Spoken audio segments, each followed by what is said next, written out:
Bismillahirrahmanirrahim. Alhamdulillahi rabbil alamin. Salatu wassalamu ala Rasulillah ma ba'd.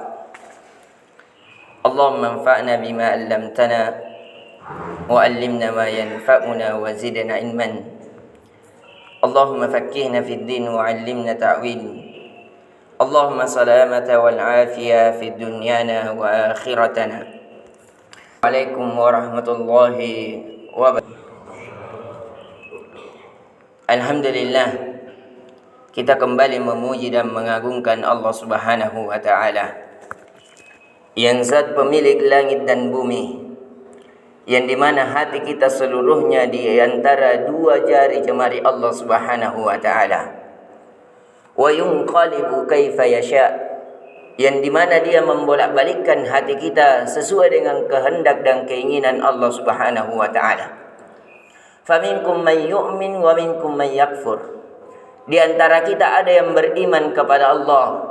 Inilah orang-orang yang ingin dibahagiakan oleh Allah Subhanahu wa Ta'ala. Dan di antara kita ada yang dikufurkan oleh Allah Subhanahu wa Ta'ala disebabkan keadilan dan keagungannya. Dan inilah adalah orang yang celaka, orang yang paling sengsara hidupnya di dunia alam barzah dan akhiratnya.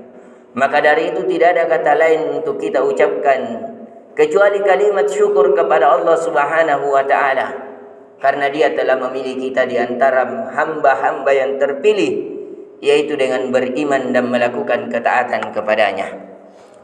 Di pertemuan kali ini kita akan melanjutkan dari kajian biografi singkat dari istri-istri Nabi kita sallallahu alaihi wasallam, yang sekali lagi kita yakini bahwasanya dari 13 yang bersama istri Nabi sallallahu alaihi wasallam, akan tetapi cuma 11 ini mewakili dari karakteristik seluruh wanita yang ada di muka bumi. Sehingga di antara kita jikalau ingin mempelajari karakteristiknya dari istri Nabi sallallahu alaihi wasallam, bisa melihat yang kita sudah kajikan, sudah istri yang ke-6 di hari ini. Kita bisa mempelajari di situ di Rumah Fikih Makassar yang kita sudah buatkan YouTube-nya, alhamdulillah. Semua kajian di masjid kita ini kita masukkan di situ.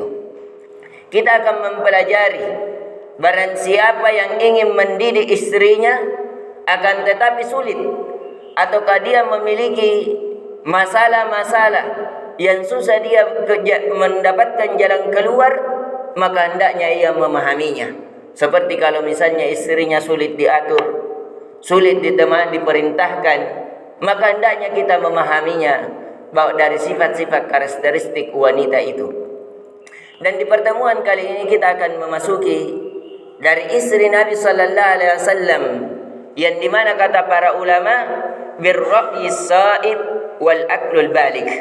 Dia adalah orang yang senantiasa memiliki akal yang cemerlang, yang memiliki pendapat-pendapat yang benar, wal aql wal albalik, dan dia yang senantiasa memiliki akal yang senantiasa dalam menyampaikannya juga tepat. Inilah istri Nabi sallallahu alaihi wasallam yang dikenal dengan Ummu Salamah, Hindum binti Abi Umayyah al-Makhsumiyah. Ummu Salamah ini yang harus kita pelajari. Di antara sunnah Nabi sallallahu alaihi wasallam itu senantiasa kita menisbatkan kepada anak yang tertua. Misalnya kita ada memiliki anak namanya Abdurrahman, maka bapak ini sunnahnya dipanggil Abu Abdurrahman, bapaknya Abdurrahman, ataukah ibunya dipanggil Ummu Abdurrahman, ibu dari Abdurrahman. Itu sunnah dia yang berjalan di kalangan para sahabat. Sama dengan ini Ummu Salamah, ibunya Salamah. Salamah ini nama anaknya. Salamah adalah nama anaknya, yang dimana Salamah ini itu lahir di Habasyah. Lahir di Habasyah.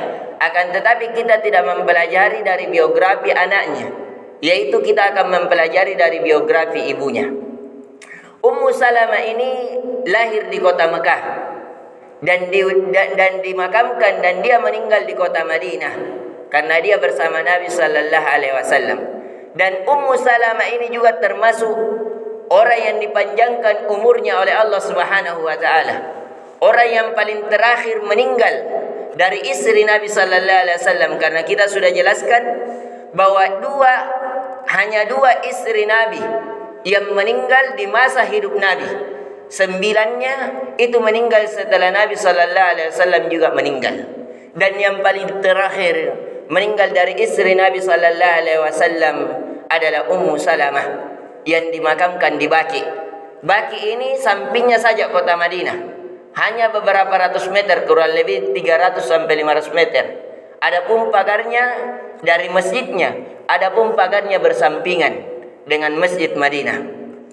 Dan Ummu Salamah ini dia senantiasa yang menemani Nabi sallallahu alaihi wasallam dalam peperangan. Bahkan pada saat di Hudaybiyah Nabi sallallahu alaihi wasallam ingin melakukan umrah, yang dimana dia dihalangi oleh orang kafir Quraisy. Nabi sallallahu alaihi wasallam akhirnya bersedih karena diperintahkan untuk mencukur rambutnya karena dia tidak jadi umrah, sehingga dia membayar dam, yaitu dan menyembelih seekor binatang yang dimana sebagian sahabatnya tidak ingin. Bahkan Umar radhiyallahu an maunya berperang. Kenapa kita? Bukankah kita ini di dalam kebenaran? Mereka di atas kebatilan. Kenapa kita berperang? Kenapa tidak berperang saja? Akan tetapi karena Nabi sallallahu alaihi wasallam tidak bergerak, tidak bertindak kecuali dengan wahyu yang diwahyukan, akhirnya Nabi sallallahu alaihi wasallam diperintahkan oleh Allah untuk menyembelih saja, membayar dam. Akhirnya Nabi sallallahu alaihi wasallam bermusyawarah dengan sahabatnya dan diperintahkan untuk mencukur rambutnya dan menyembelih seekor binatang. Akan tetapi para sahabatnya tidak merespon dengan baik. Akhirnya Nabi kembali ke istrinya, yaitu Ummu Salamah, yang dimana Ummu Salamah memerintahkan Nabi sallallahu alaihi wasallam agar dia yang terlebih dahulu bercukur. Kemudian keluar dari kemahnya, langsung memanggil tukang cukurnya dan mencukur dan menyembelih hewan, yang dimana akhirnya para sahabatnya langsung mengikuti Nabi sallallahu alaihi wasallam. Ini biografi singkat dari Ummu Salamah, yang dimana Ummu Salamah adalah terkenal orang yang cerdas.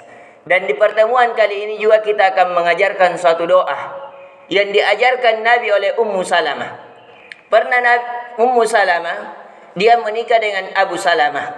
Akan tetapi ketika Abu Salamah meninggal di suatu perang, Nabi sallallahu alaihi wasallam mengajarkan Ummu Salamah agar mengatakan, yaitu ma min muslim tusibuhu musibatin fayaqulu ma amarahu Allah inna lillahi wa inna ilaihi raji'un. Tidaklah seorang muslim atau muslimah ditimpa suatu musibah, kata Nabi sallallahu alaihi wasallam, kemudian dia membaca apa yang Allah perintahkan di dalam Al-Qur'an, inna lillahi wa inna ilaihi raji'un, sesungguhnya seluruhnya milik Allah dan segala sesuatu kembali kepada Allah.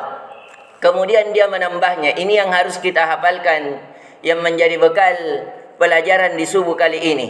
Kata Nabi, katakan setelah membaca inna lillahi wa inna ilaihi raji'un, Allahumma ajirni fi musibati. Ya Allah, gantikanlah saya dengan yang lebih baik pada musibah yang engkau timpakan kepadaku. Wa akhlif li khairan minha, dan gantikan saya yang lebih baik darinya.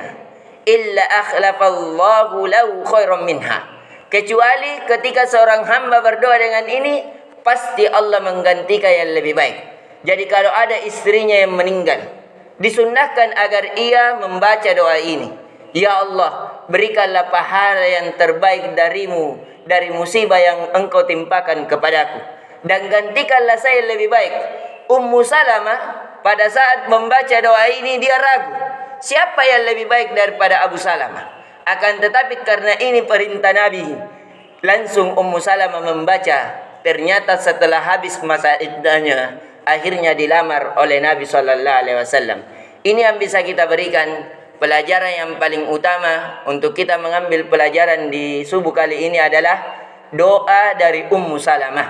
Barang siapa yang ditimpa suatu musibah, hendaknya membaca doa ini.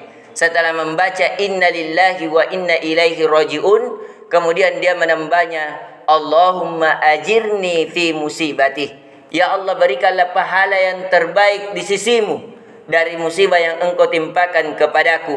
wa akhlif li khairam minha, dan gantikanlah aku yang lebih baik darinya, dari apa yang aku ditimpa padanya. Kalau orang kehilangan harta, dari hartanya, kehilangan keluarga, dari keluarganya, kehilangan kedudukan karena berpegang teguh di agama Allah, karena kedudukannya, illa akhlafallahu lahu khairan minha, tidak ada kecuali Allah akan menggantinya dengan yang lebih baik.